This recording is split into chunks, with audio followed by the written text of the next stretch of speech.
Hey, what's up? Silas here. So, I don't care if white people exist, and I don't think you should too. At least, maybe for now it's okay, but let me kind of explain this. Most of the problems in the world exist because of how we define X rather than what X is.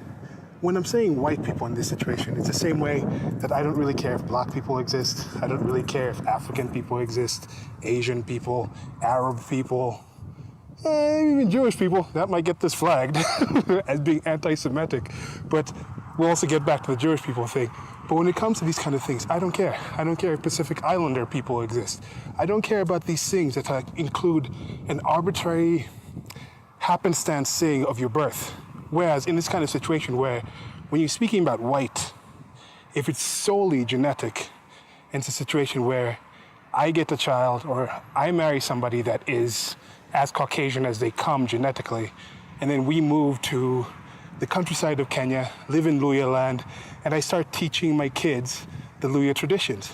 And they just know all these Luya traditions, they know them, they speak the language, they stop speaking English, they start worshiping the old gods, they start eating the old foods, believing in the old ways and everything, completely get detached from westernized general society and things like that.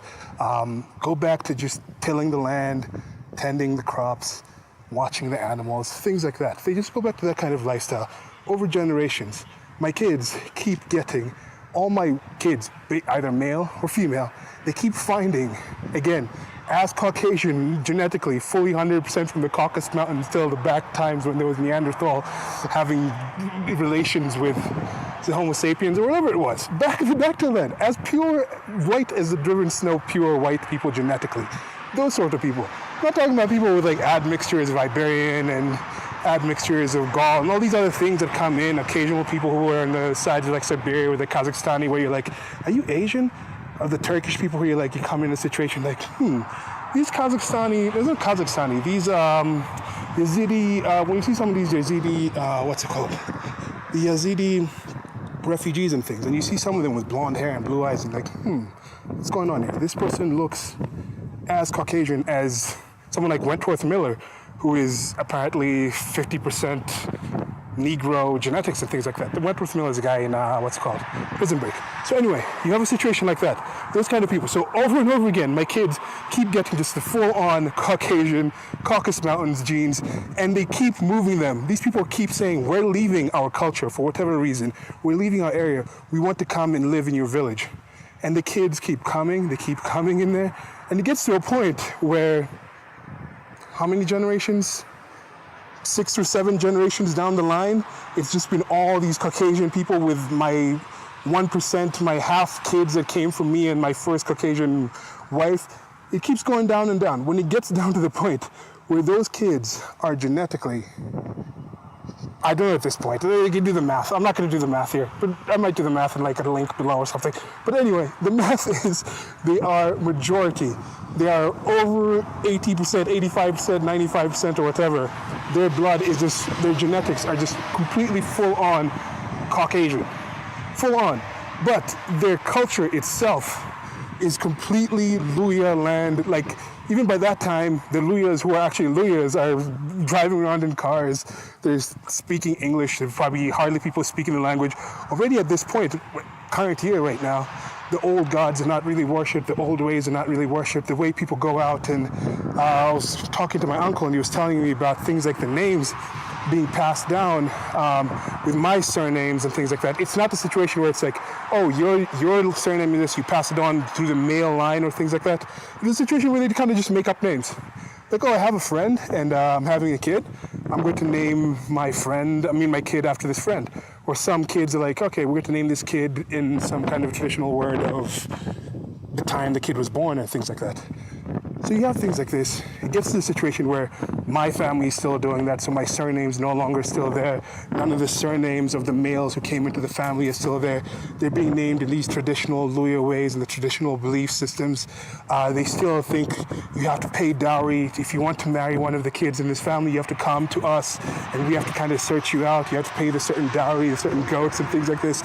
We still live on the farm. We've eschewed like modern technologies and things like this. We're just keeping there.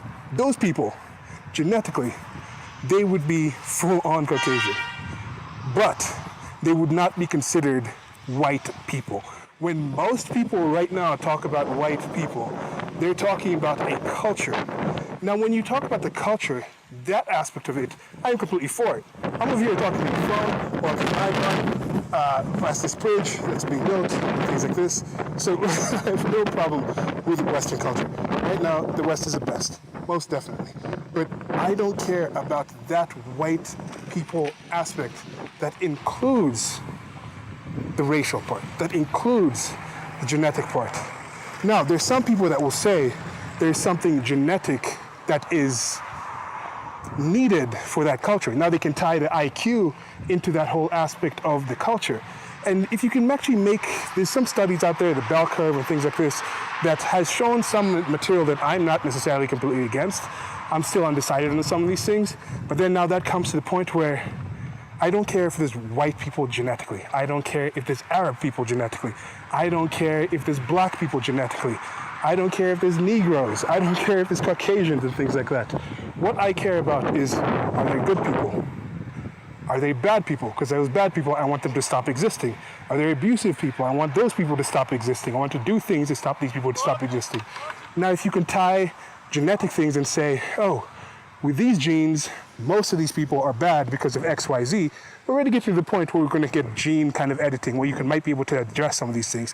Most of these things, I think, can be addressed from just peaceful parenting and things like that. Now, there's definitely a lot of things in cultures, certain cultures, that are anti-peaceful parenting, that are anti-things that I think are pro-human, that are pro-life, that are anti-reality. Certain cultures are built on systems that actually go in and deny things in reality. Some cultures are strongly built on religious things and religious thinking. I am a religious myself. And I'm like, if you're based on a religion, based on denial of reality, and saying, oh, what you see, what your lived experience is actually, okay, this is a lived experience, I don't know.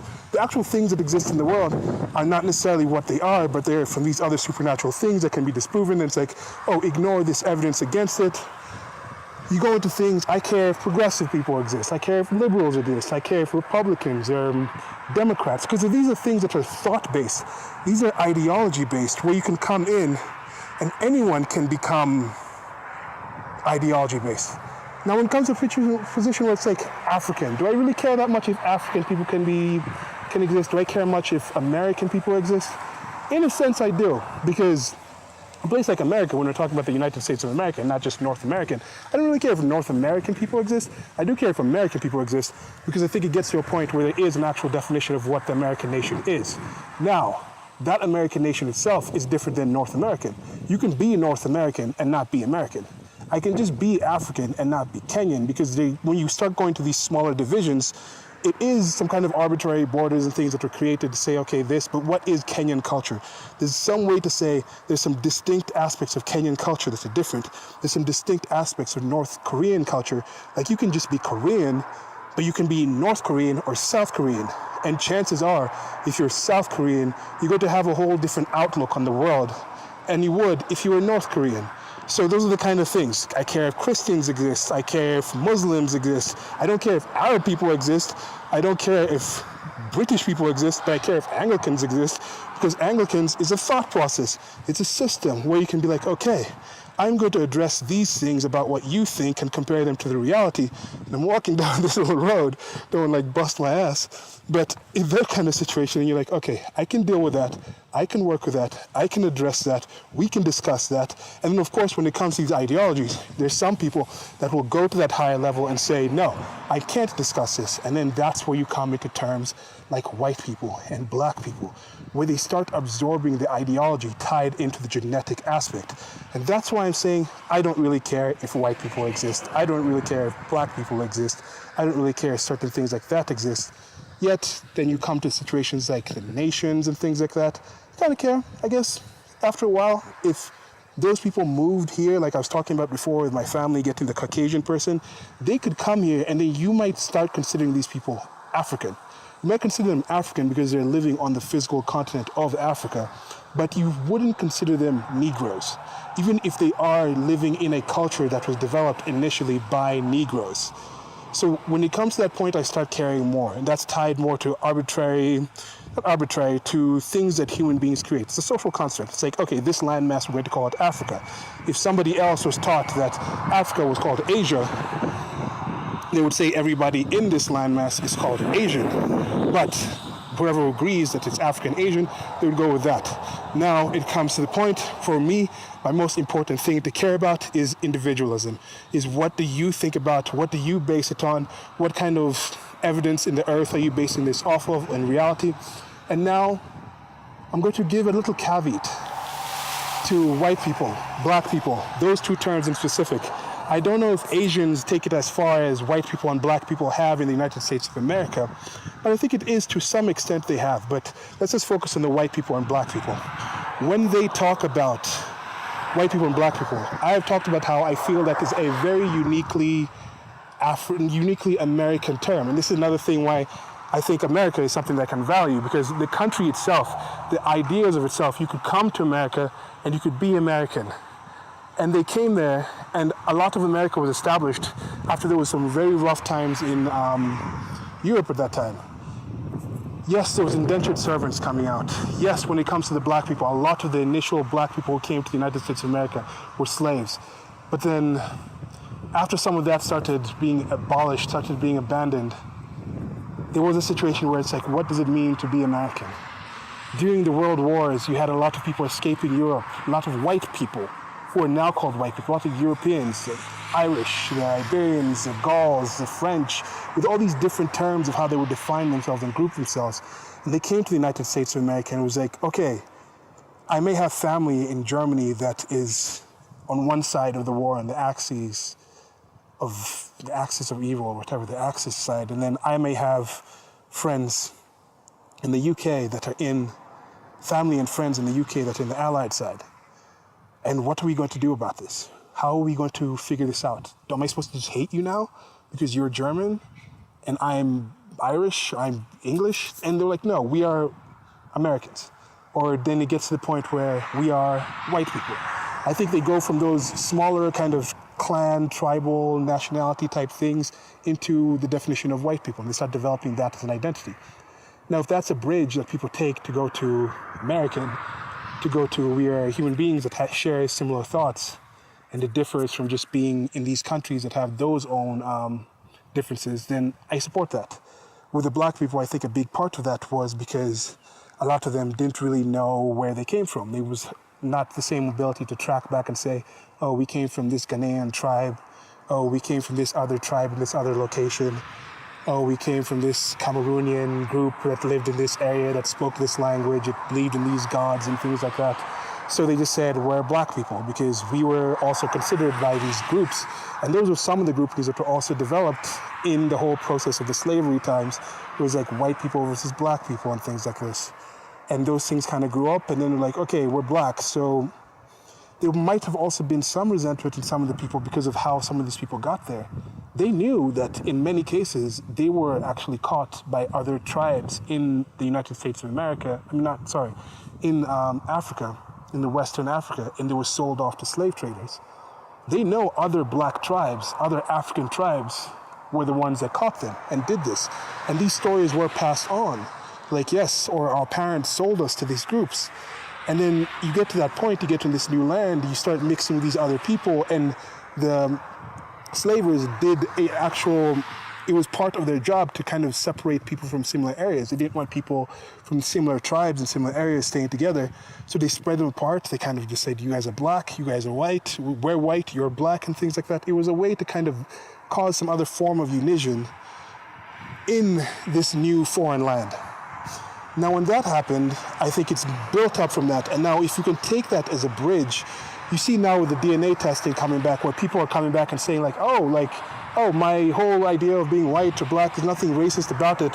And they go in the DNA test, they're like, oh, look at my results, look how European I am. Or, oh, I saw somebody who, who was very upset she seemed very upset that it turns out she had Spanish blood in her family. I'm like, it's going to happen to a lot of African Americans. It's going to get to that situation where, like, hey, a lot of African Americans actually have a lot of admixtures. It said maybe 35% at least have an admixture of people from European-like genetics because of different reasons with rapes. Of course, that was a part of it, and that's horrific. There was situations where there was intermarriages, where people were indentured servitude together, and they just found people together. Somebody actually fell for somebody that was working with, or some worker somewhere else. And there was all these kind of things where eventually they've actually mixed up, and genetically they're going to get to different places. And now that's where we come back to that whole situation where I'm talking about with my kids. If my kids keep marrying into Caucasian genetics and they start having a certain culture that is old Luya tribe and things like that, would they be considered Luya? Would they could be considered Negro? No. They could be considered Luya because they know the culture and things like that. But does Luya itself have a part where you have to be genetically this? When you're walking around here in Africa, in Kenya, specifically in Kenya, not in Africa, because people don't know tribes like that everywhere. There's 42 different tribes here. When you're walking around with that here in Kenya, someone will see me and be like, hey, you're a Luya. Just from the features that I have, I don't know diddly squat about Luya, like Luya culture. Like I've known more just from that conversation with my grandfather, not with my grandfather, my uncle, than I had in probably like majority of my life. Just getting that little information of just the background of how these things work and things like that. So that's a part right now. I don't know the language. My parents used to speak it and still kind of speak it when they're saying stuff that they don't want us to hear when we're around and things like that. So I can kind of tell and kind of key things, key words and things like that just over time and picking up some things here and there. But when it comes down to it, I don't know the language. I don't know the cultures. I don't want to actually embrace some of the things, like for sure the dowry type thing. I'm not doing that. If I ever do get married, there's no possible way I'm expecting anyone to pay dowry or bride price or that kind of thing for. I'm not expecting to do that for my wife, no matter what tribe she's from or what location she's from.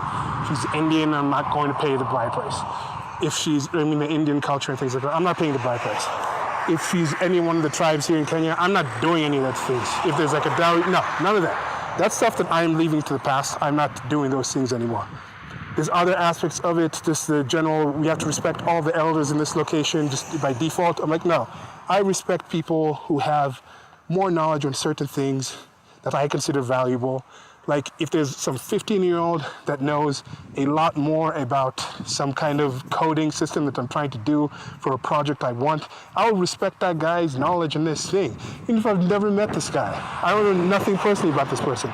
But I'm not just going to go default, give some kind of respect to some villager who's lived in the countryside for 80 years that I've never actually lived in there for longer than a couple of days in a row. Don't really, probably might in my future end up going back there and living longer, maybe build some place out there. It's a nice area, but at the same point, now when I go there, I may have some more things to talk to this guy about. Like, hey, I'd kind of like to understand you things about this, but just that general respect the elders just for them being elders, I think there's reasons why that should be done. That's not just by default. So there's certain things about the culture, certain things about tribes, certain things that I do respect, certain things that I do care about. But when it just comes to things where it's just, you're born into this, you can't really change this, and I'm going to try to put some value into something. Oh, it's okay to be this. Yes, it's okay to be white, but it's not that important to me when it comes down to genetics. It's not that important to be a Negro to me. It's just something I happen to be, and that's it for now. Let me know what you guys think about this. It's a topic I've touched on in different ways in different videos. And I'm probably going to touch on it again because I think that whole definition aspect of it is very key. Some people will conflate the two, and I think if you are definitely including the race part of it, I do not consider you racist, but for sure you are making a racial judgment. And racial is a whole lot different than racist. I am completely okay with being racial, sexual, belieful, religious type of things, but I don't really hold them as definitive key core things about my life.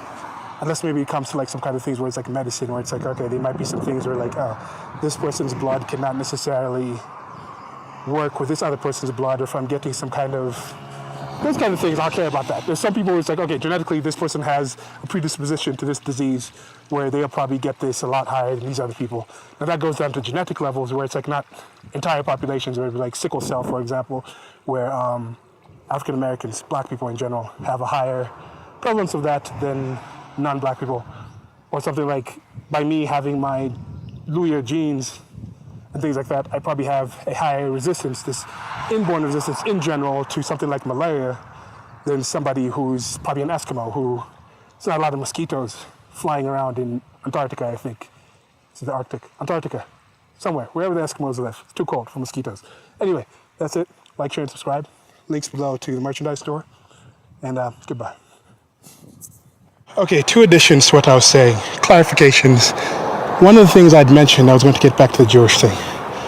And let me talk about that. When it comes down to the genetic aspect, and that's how it is with Judaism, is the religion.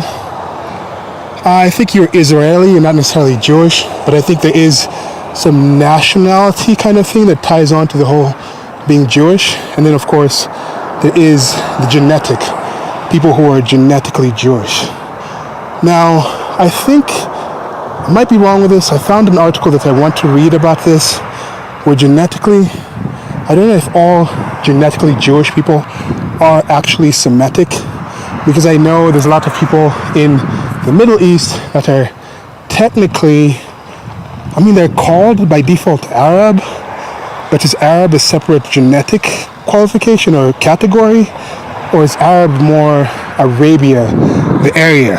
So there's that kind of thing where it kind of gets into a situation where someone like Bashar al-Assad, the president of Syria, embattled president of Syria, is he Semitic, or is he an Alawite? I know that the Alawite is the tribe that he's from, but is Alawite part of a Semitic tribe? Just how genetically I'm Luya, but it's part of the Bantu. I could be wrong with that. I'm going to try to make sure I can know these certain things with certain topics I'll be coming back to referring. But Luya, I think Baluya is the general, like, you know, the kingdom, philia type of thing, those kind of things. It's to a point where it's like, okay, the Luya tribe is part of the Bantu peoples, and there's like the Nilote people, there's the Kushites and things like that. There are greater groups that have many smaller tribes within those tribes. So when it comes to that point, are Jewish people in some subgroup of Semites, and then Alawites are also in this subgroup of Semites, or are they all Semites and then they just call themselves Jewish or Alawite, depending on more cultural and belief system things? And another thing I'm going to clarify with this situation is the reason I'm saying I care about the Jewish faith, I care about Muslim people, the faith, not Arab people, the genes, is because they can be Arab people that are as a-religious as I am, as supportive of individualism as I am, as supportive of different sexual expressions and things like that, and want to do what they want, what to pursue, how they like. They could be very into Austrian economics and free market principles and Mises and things like this, play video games like I do. And I've met some people who are Arab who share a lot of things in common than I do.